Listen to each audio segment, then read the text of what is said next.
Okay students, जब हमने Monera शुरू किया, ठीक है, तब मैंने बोला था कि there are 4 types of bacteria. ठीक है, मोनेरा के अंदर हम बैक्टीरिया को कंसिडर करते हैं।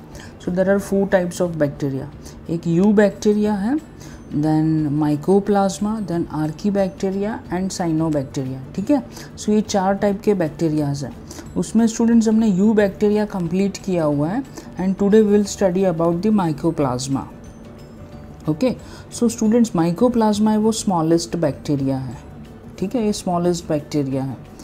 Students Nocard and Roux scientist ने जो कैटल्स हैं उनके लंग्स के अंदर जो फ्लूइड है, प्लूरल फ्लूइड है ना, उनका वो स्टडी कर रहे थे। ठीक है, और वो जो कैटल था like it was suffering from pneumonia. ठीक है, और उसमें से उन्होंने जो ऑर्गेनिजम्स आइसोलेट किए है ना, तो उनको बोला प्लूरो न्यूमोनिया लाइक ऑर्गेनिजम्स। ठीक है, कि जो स्मॉलेस्ट जो उसके अंदर से ऑर्गेनिजम्स मिले है ना, उनको नाम दिया pleuro pneumonia like organism, PPLO। ठीक है, फिर उसके बाद दूसरा साइंटिस्ट नोवाक, उन्होंने ये जो PPLO pleuro pneumonia like organisms, उनको लाइक उनके जीनस का नाम दिया और जीनस को नाम दिया माइकोप्लाज्मा। ओके, फिर स्टूडेंट्स और 2 साइंटिस्ट थे, ईशी एंड डोई, जापानीज साइंटिस्ट थे। उन्होंने सनफ्लावर के अंदर एक डिजीज़ था एस्टर येलो डिजीज़, और उसमें से ऑर्गेनिज्म को आइडेंटिफाई किया।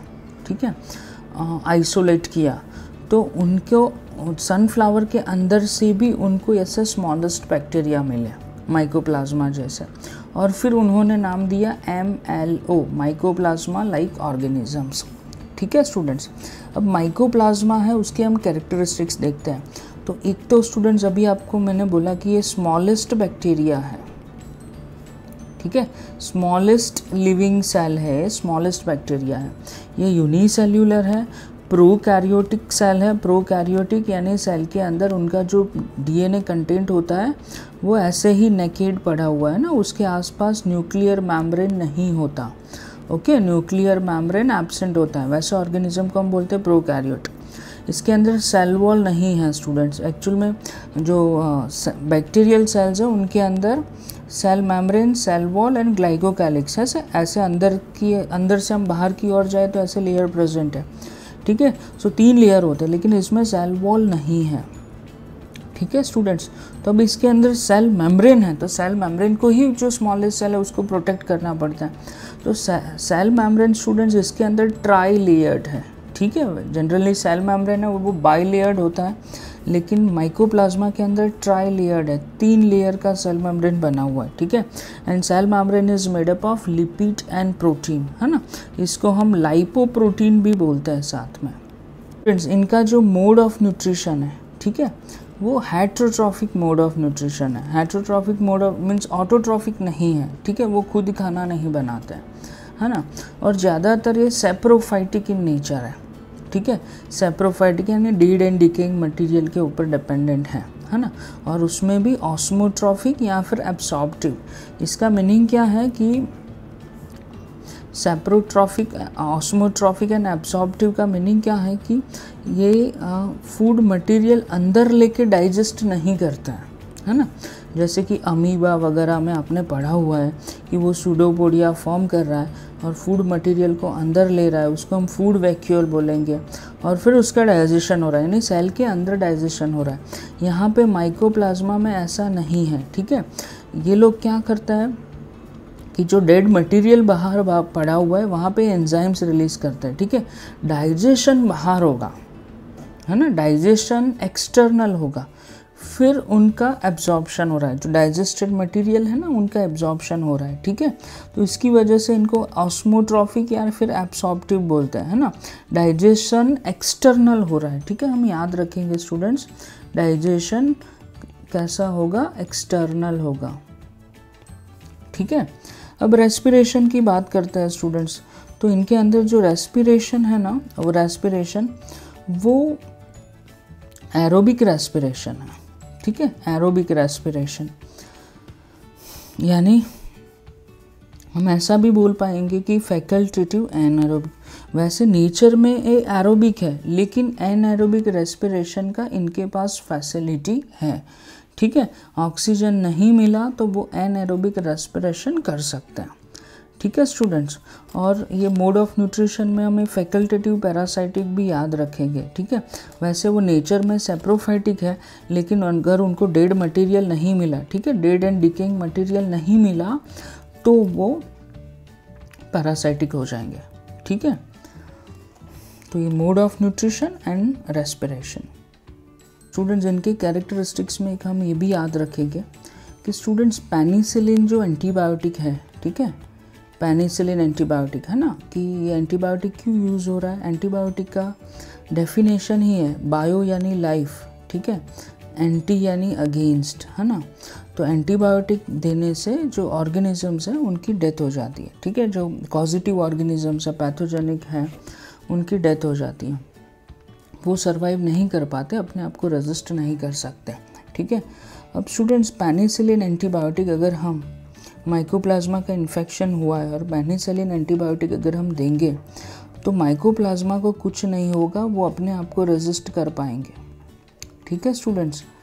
क्योंकि ये जो पेनिसिलिन है वो सेल वॉल पे काम कर रहा है, ठीक है। पेनिसिलिन सेल वॉल के ऊपर काम करेगा और माइकोप्लाज्मा में सेल वॉल तो है ही नहीं, तो पेनिसिलिन एंटीबायोटिक माइकोप्लाज्मा को डिस्ट्रॉय नहीं कर पाएंगे, ठीक है। Mycoplasma are resistant to penicillin antibiotic, है ना, याद रखना स्टूडेंट्स। दूसरा स्टूडेंट्स, दूसरे दो एंटीबायोटिक हम याद रखेंगे, टेट्रासाइक्लिन एंड क्लोरामफेनिकॉल।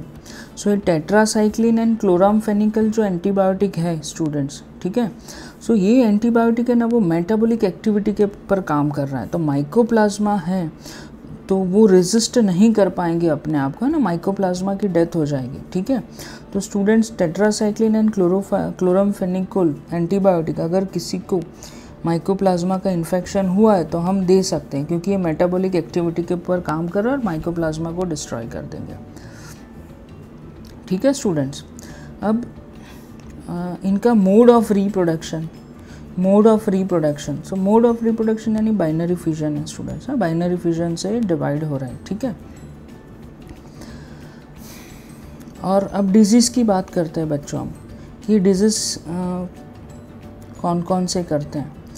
तो एनिमल के अंदर मेल स्टेरिलिटी, ठीक है, कि अगर एनिमल्स में मेल एनिमल्स को अगर ये इन्फेक्शन हुआ तो उनके टेस्टीज में इन्फेक्शन करते हैं और उनको स्टेराइल बनाते हैं, यानी वो इनफर्टाइल हो जाएंगे, रिप्रोडक्शन नहीं कर पाएंगे, ठीक है, गैमेट्स प्रोड्यूस नहीं होंगे।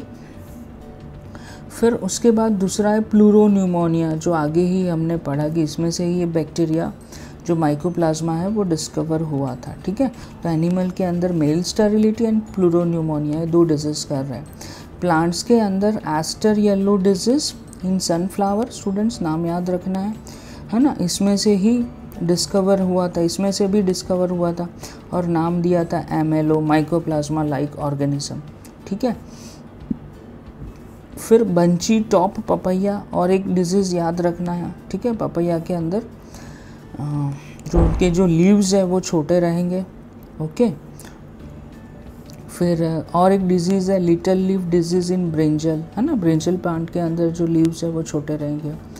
स्टबन डिजीज़ इन साइट्रस, जो फ्रूट है वो ठीक से डेवलप नहीं होगा, है ना। डिजीज़ स्टूडेंट्स याद रखना है which is brown of groundnut and potato, ठीक है। तो इसके अंदर क्या हो रहा है, जो ब्रांच है ना वो प्लांट के पोटैटो एंड ग्राउंडनट के जो ब्रांच है वो उनका स्टंटेड ग्रोथ रहेगा, यानी उनकी हाइट छोटी रहेगी, ठीक है।